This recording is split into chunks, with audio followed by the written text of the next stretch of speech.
A young man watched as an elderly couple sat down to lunch at McDonald's. He noticed that they had ordered just one meal and an extra drink cup.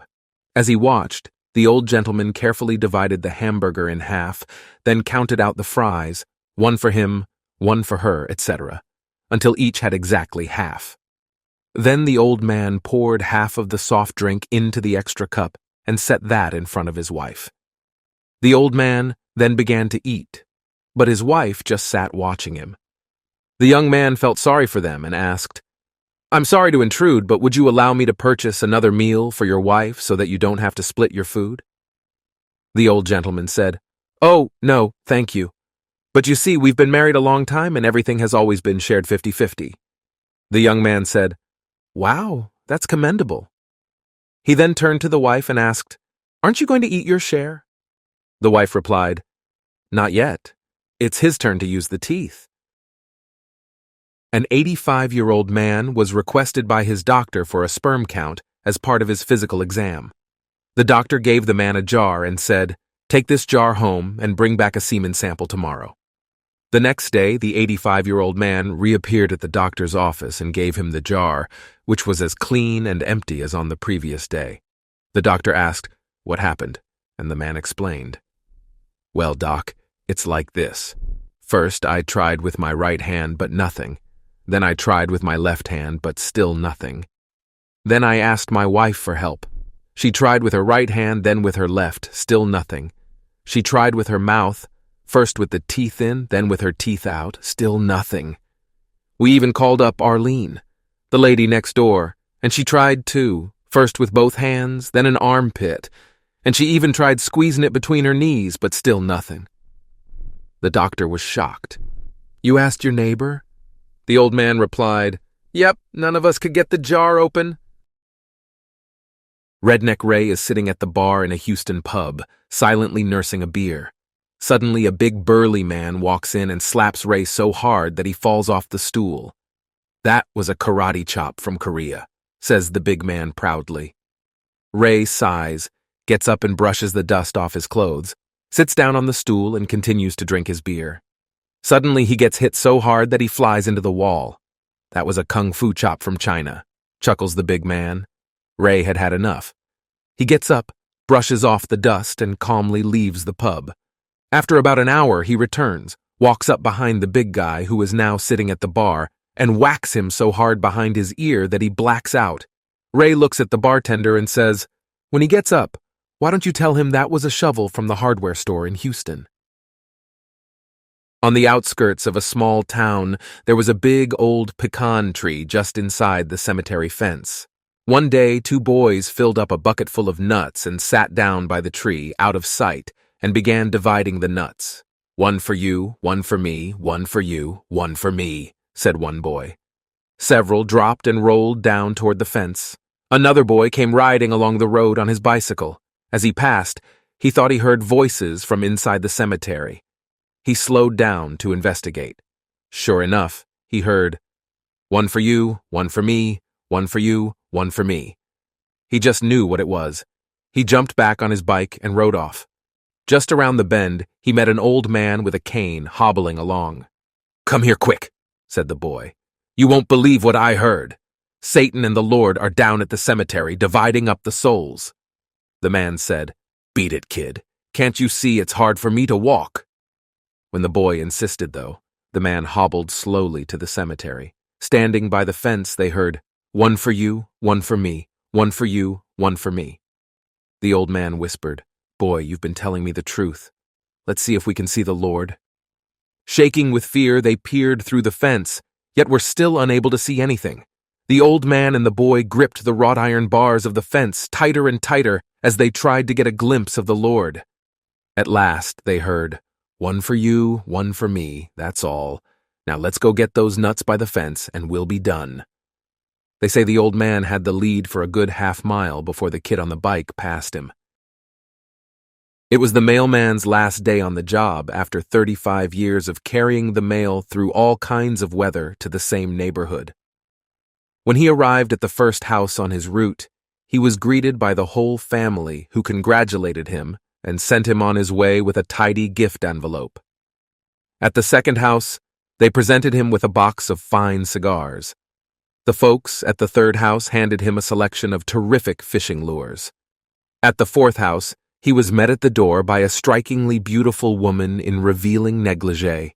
She took him by the hand, gently led him through the door, which she closed behind him, and took him up the stairs to the bedroom where she blew his mind with the most passionate love he had ever experienced. When he had enough, they went downstairs and she fixed him a giant breakfast with eggs, potatoes, ham, sausage, blueberry pancakes, and fresh squeezed orange juice. When he was truly satisfied, she poured him a cup of steaming coffee.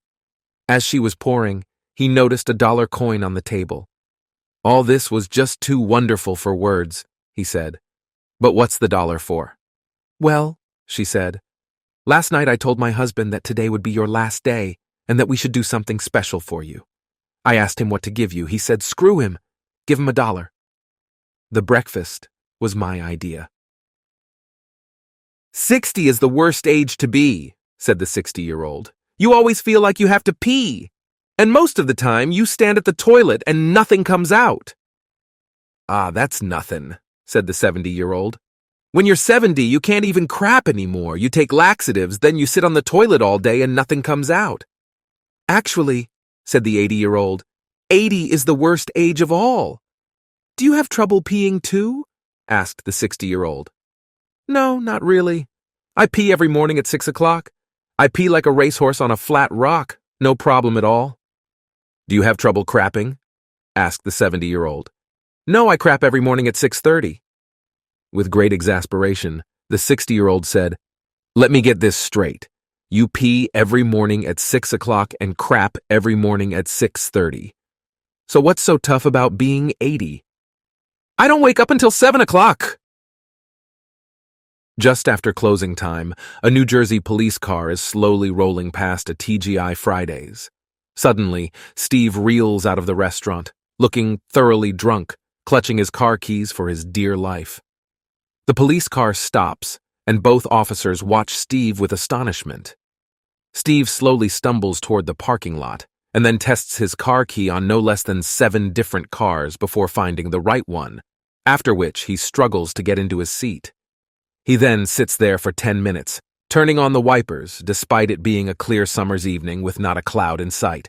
He turns the headlights on and off a couple of times, honks, and then turns the hazard lights on and off. He turns the engine on and with a scraping sound puts the car in drive. The car stutters forward for a few yards when suddenly the engine dies. While Steve tries to get the car running a few more times, the parking lot is slowly emptying of cars. Finally, as Steve is the last person in the parking lot, he manages to get the car rolling and swervingly drives out of the lot and heads north. The patient police officers turn on their sirens, pull Steve over, and make him use a breathalyzer. When the device showed negative, the officers couldn't believe their eyes. "You gotta come with us and take a blood test. This breathalyzer must be broken," says one of the officers. "I doubt that," Steve says with a grin. "I'm the designated decoy tonight." A man was driving along a rural road one day when he saw a 3-legged chicken running down the road. He was amused enough to drive alongside it for a while. As he was driving, he noticed the chicken was running 30 miles per hour. "Pretty fast chicken," he thought. "I wonder just how fast it can run." So he sped up and the chicken did too. They were now moving along the road at 45 miles per hour. The man in the car sped up again. To his surprise, the chicken was still running ahead of him at 60 miles per hour. Suddenly, the chicken turned off the road and ran down a long driveway leading to a farmhouse. The man followed the chicken to the house and saw a man in the yard with dozens of 3-legged chickens. The man in the car called out to the farmer, "How did you get all these 3-legged chickens?" The farmer replied, "I breed them. You see, it's me, my wife, and my son living here, and we all like to eat the chicken leg. Since a chicken only has 2 legs, I started breeding this 3-legged variety so we could all eat our favorite piece." "That's amazing," said the driver. "How do they taste?" "Don't rightly know. I ain't caught one yet."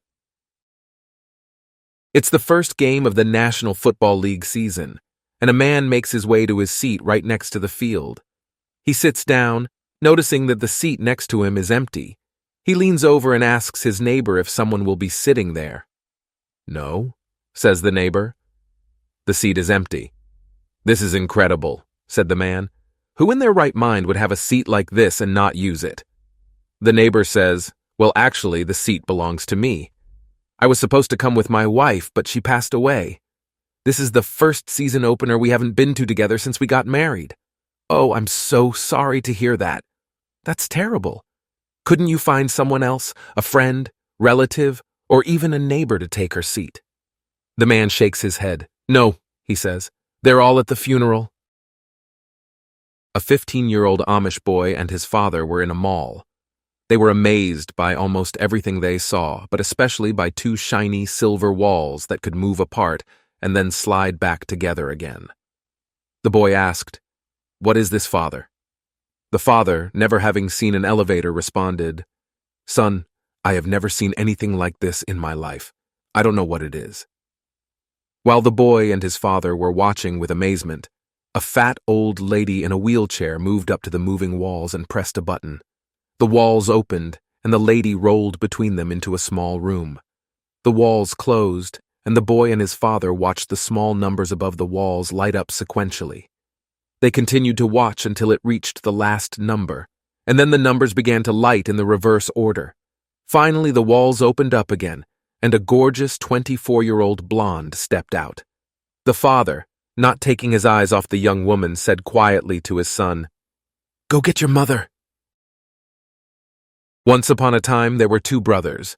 One brother was very mischievous, always getting into trouble. The other brother, however, was very good. He was always kind to animals, helped elderly neighbors, and led an exemplary life. As time went on, the brothers stayed in touch but were never close. The evil brother became a heavy drinker and a womanizer. The other brother was a devoted husband and father and supported many charities. One day, the evil brother died. Then, after a few years, the good brother passed away. He went to heaven and was rewarded with a happy afterlife. One day he went to God and asked, "Where is my brother? He died before me, but I have not seen him here in heaven." God replied, "As you know, your brother led an evil life, so he is not spending eternity here in heaven. He has been sent elsewhere." "I'm sorry to hear that," the good brother replied, "but I do miss him and wish I could see him again." "You can see him if you wish," God said. "I will give you the power to gaze into hell." So the power was granted, and the good brother gazed into hell. Before long, he saw his brother sitting on a bench. In one arm he held a keg of beer, and in the other he cradled a gorgeous young blonde. The good brother turned to God and said, "I can't believe what I'm seeing.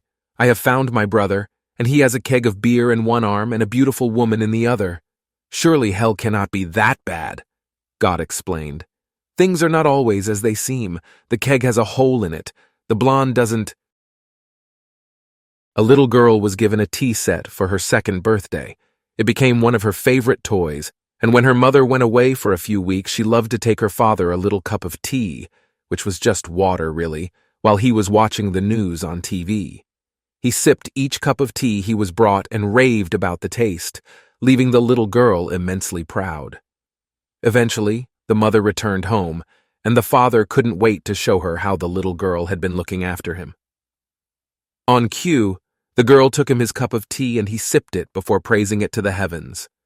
The mother watched him drink it and said, "Did it ever occur to you that the only place she can reach to get water is the toilet?" One Sunday, a pastor asked his congregation to consider giving a little extra in the offering plate. He said that whoever gave the most would be able to pick out 3 hymns. After the offering plates were passed, the pastor glanced down and noticed that someone had contributed a $1,000 bill.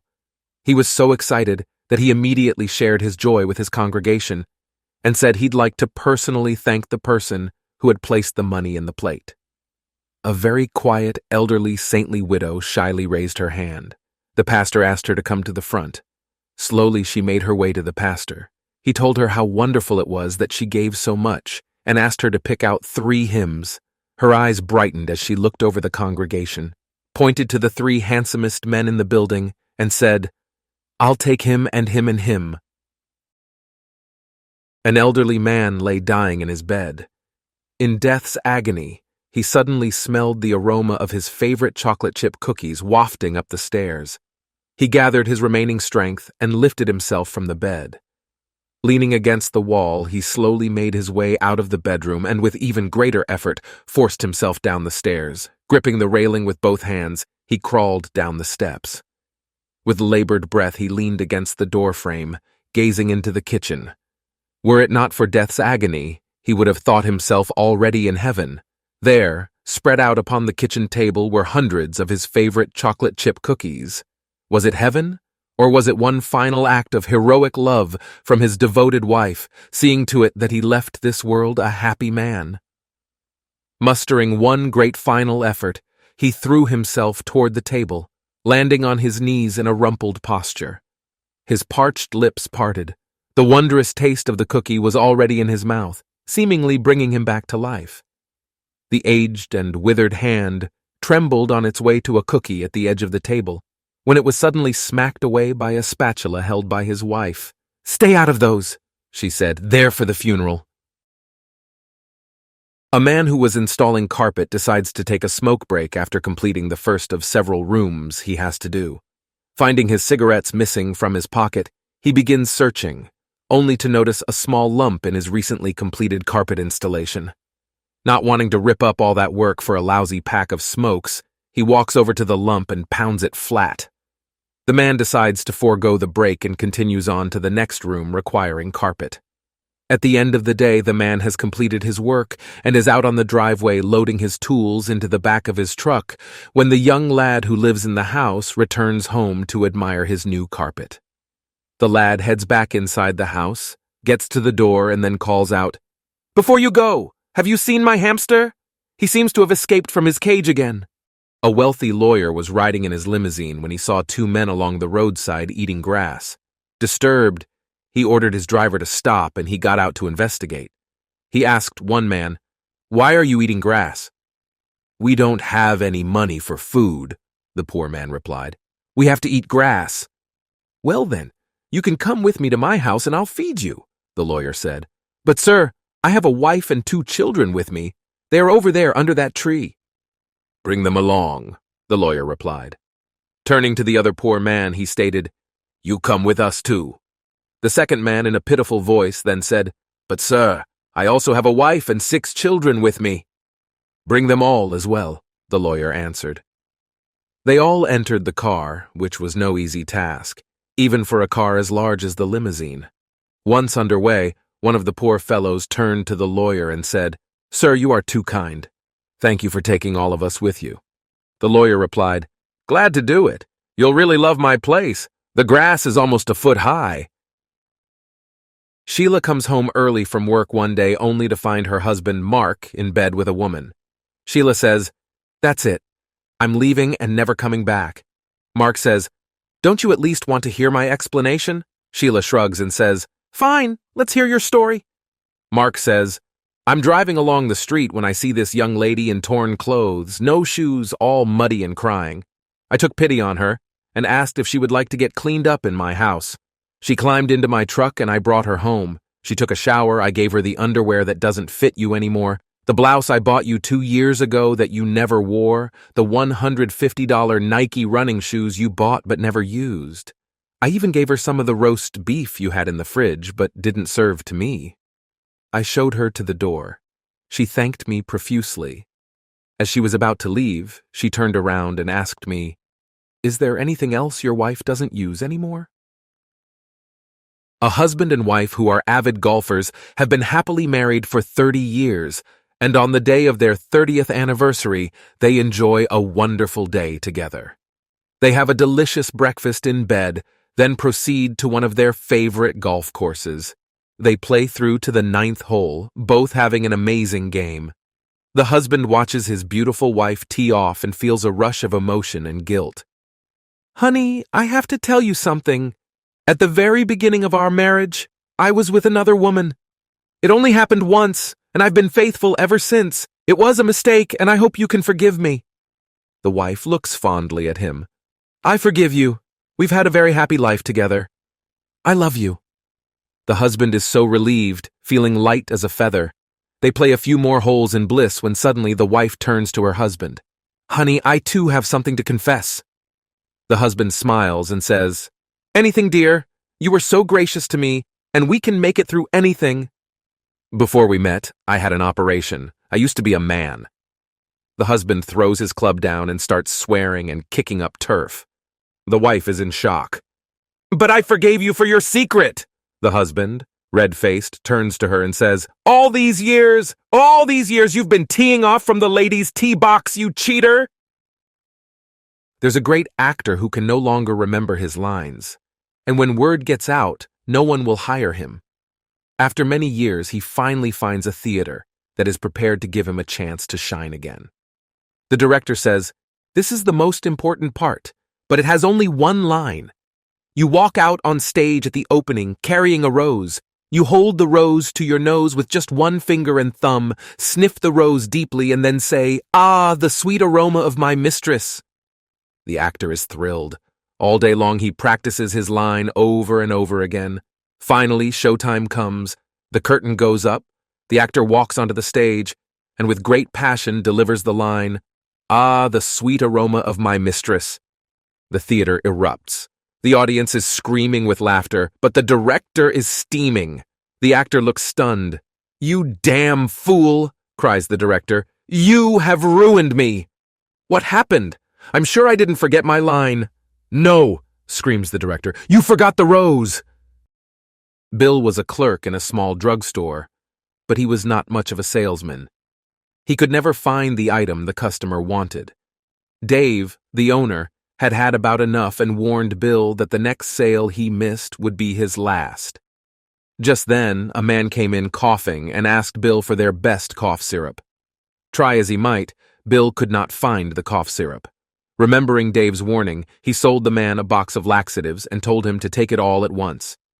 The customer did as Bill said, then walked outside and leaned against a lamppost. Dave had seen the whole thing and came over to ask Bill what had transpired. He wanted something for his cough, but I couldn't find the cough syrup. I substituted a laxative and told him to take it all at once, Bill explained. "Laxatives won't cure a cough," Dave shouted angrily. "Sure it will," Bill said, pointing at the man leaning on the lamppost. "Look at him, he's afraid to cough." A man wakes up one morning to find a gorilla on his roof. So he looks up the yellow pages and sure enough, there's an ad for gorilla removers. He calls the number and the gorilla remover says he'll be there in 30 minutes. The gorilla remover arrives and gets out of his van. He's got a ladder, a baseball bat, a shotgun, and a huge, ferocious-looking dog. "What are you going to do?" the homeowner asks. "I'm going to put up this ladder against the roof. Then I'm going to go up there and knock the gorilla off the roof with the bat. When the gorilla falls off, the dog is trained to grab the gorilla's testicles and squeeze. The gorilla will be subdued enough for me to lock him in the cage in the back of the van," says the gorilla remover and hands him the shotgun. "What's the shotgun for?" asks the homeowner. "If the gorilla knocks me off the roof, shoot the dog." 3 women who work in the same office notice that their female boss has started leaving work early every day. So one day they decide that after she leaves, they'll take off early too. After all, she never calls or comes back, so how is she to know? The brunette is thrilled to get home early. She does a little gardening, watches a movie, and then goes to bed early. The redhead is elated to be able to get in a quick workout at her health club before meeting a dinner date. The blonde is also very happy to be home early, but as she goes upstairs, she hears noises coming from her bedroom. She quietly opens the door a crack and is mortified to see her husband in bed with her boss. Ever so gently, she closes the door and creeps out of her house. The next day, the brunette and redhead talk about leaving early again, but when they ask the blonde if she wants to leave early also, she exclaims, "No way! Yesterday I almost got caught." A husband and his wife advertised for a live-in maid to cook and do the housework. They hired a lovely lass for the job. She worked out fine, was a good cook, was polite, and kept the house neat. One day, after about 6 months, she came in and said she would have to quit. "But why?" asked the disappointed wife. She hemmed and hawed and said she didn't want to say, but the wife was persistent. So finally she said, "Well, on my day off a couple of months ago, I met this good-looking fellow from over in the next county, and well, I'm pregnant." The wife said, "Look, we don't want to lose you. My husband and I don't have children, and we'll adopt your baby if you will stay." She talked to her husband. He agreed, and the maid said she would stay. The baby came. They adopted it, and all went well. After several months, though, the maid came in again and said that she would have to quit. The wife questioned her, found out that she was pregnant again, talked to her husband, and offered to adopt the baby if she would stay. She agreed, had the baby, they adopted it, and life went on as usual. In a few months, however, she again said she would have to leave. Same thing. She was pregnant. They made the same offer, she agreed, and they adopted the third baby. She worked for a week or two, but then said, "I am definitely leaving this time." "Don't tell me you're pregnant again?" asked the lady of the house. "No," she said. "I just can't handle all these damned kids." John was a salesman's delight when it came to any kind of unusual gimmick. His wife, Marcia, had long ago given up trying to get him to change. One day, John came home with another one of his unusual purchases. It was a robot that John claimed was actually a lie detector.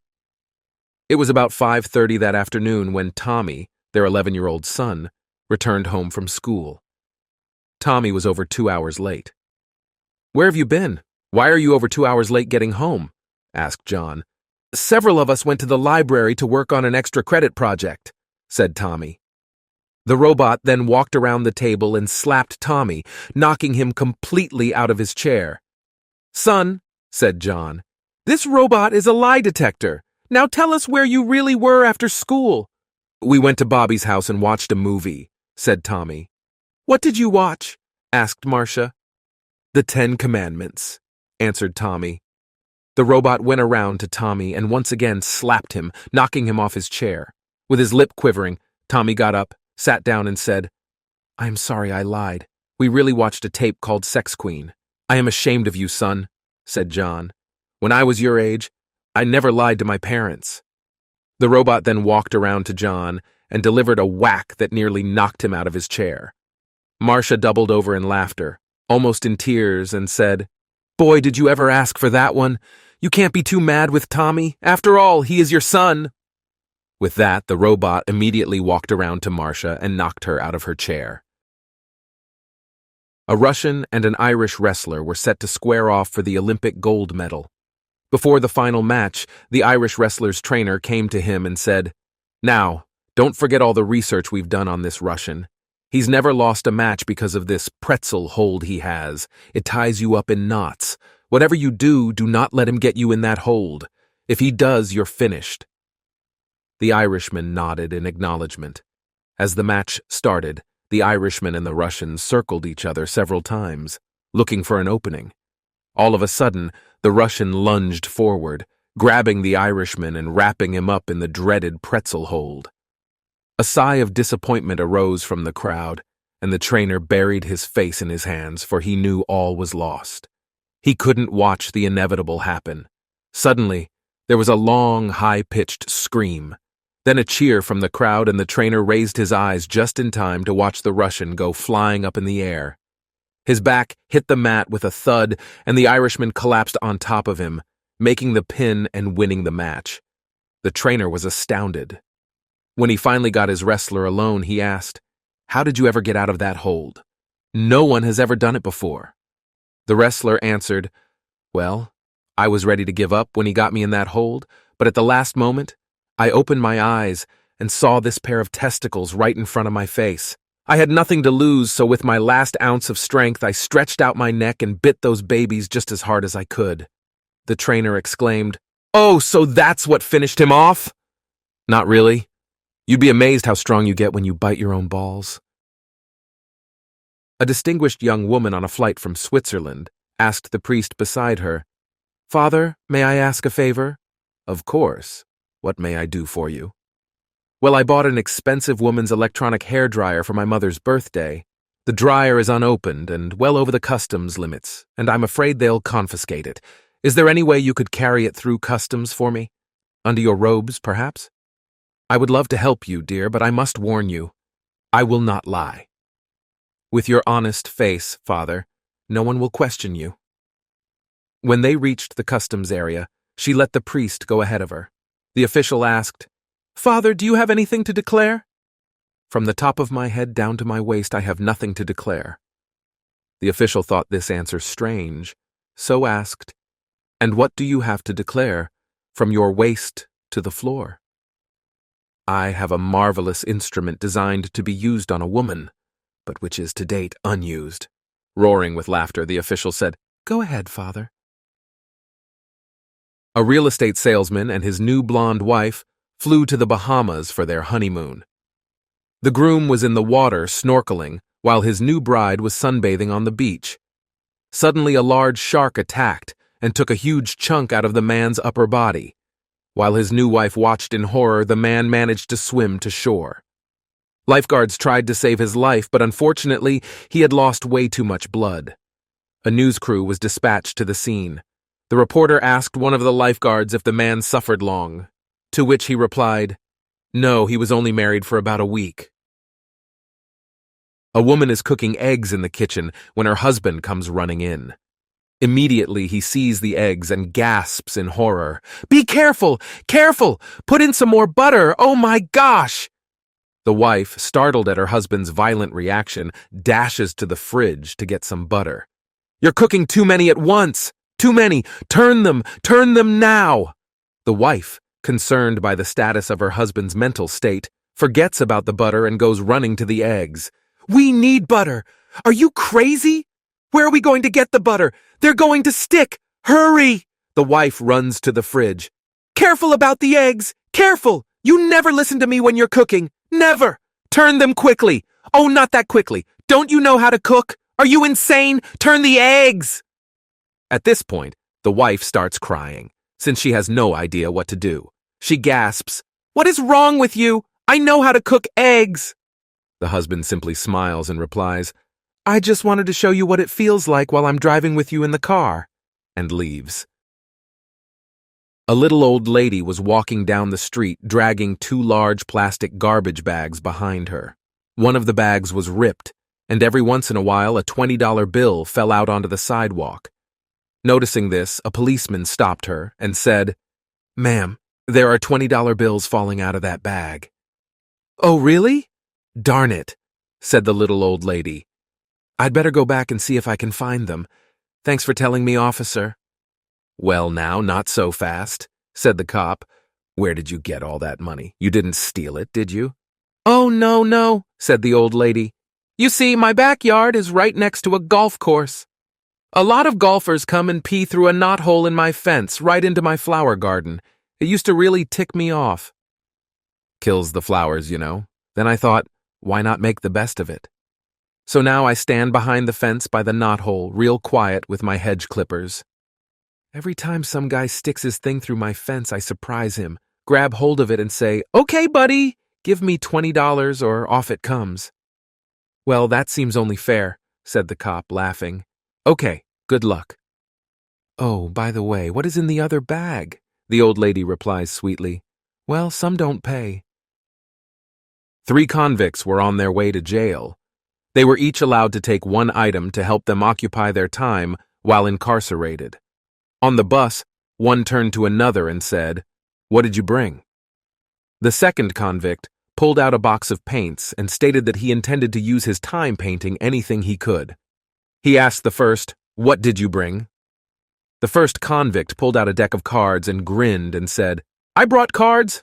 I won't be bored. I can play poker, solitaire, gin, and any number of games. The third convict sat quietly aside, grinning to himself. The other 2 noticed and asked, Why are you so smug? What did you bring? The guy pulled out a box of feminine hygiene products, smiled and said, I brought these. What can you do with those? The others asked, perplexed. He grinned and pointed to the box. Well, according to these, I can go horseback riding, swimming, and roller skating. A married couple got into an accident, and the husband's face was badly burned. The doctor told him that they couldn't graft any skin from his body because he was too skinny. so the wife offered to donate some of her own skin. However, the only skin on her body that the doctor felt was suitable would have to come from her buttocks. The husband and wife agreed that they would tell no one about where the skin came from, and they requested that the doctor also honor their secret. After all, this was a very delicate matter. After the surgery was completed, everyone was astounded at the man's new face. He looked more handsome than he ever had before. All his friends and relatives just went on and on about his youthful beauty. One day he was alone with his wife, and he was overcome with emotion at her sacrifice. He said, "Dear, I just want to thank you for everything you did for me. How can I possibly repay you?" "My darling," she replied, "I get all the thanks I need every time I see your mother kiss you on the cheek." Don't forget to subscribe for more daily jokes.